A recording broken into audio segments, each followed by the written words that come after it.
Good morning, everyone. Today's video just going over your work. Go to Miss Young's classroom and classwork. Please make sure you do the daily attendance check-in. Every day that you don't, we get an email that we have to go back and try to figure out if you logged in or not. So doing that daily attendance check-in is like a big birthday present for me because it saves me a lot of time.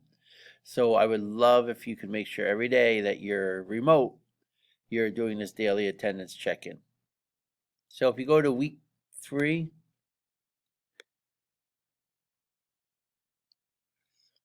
and you look, today is your offsite.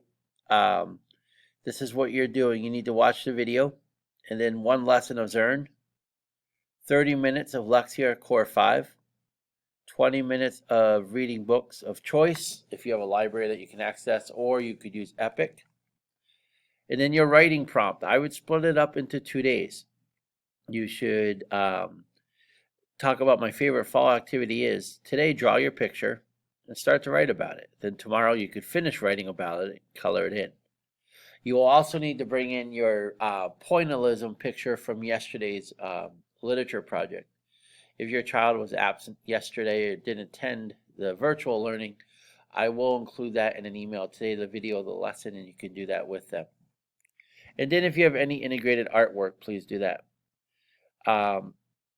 So that's your work for the next 2 days. And I'm sorry, I think I said bring it tomorrow, but you'd actually bring it on Monday. So I hope you all have a great day. For us, it's the second group's arriving today, and we have picture day. 2 picture days in 1 week is unprecedented. I'm very excited. So we'll see what happens. I hope you all have a great day. Take care.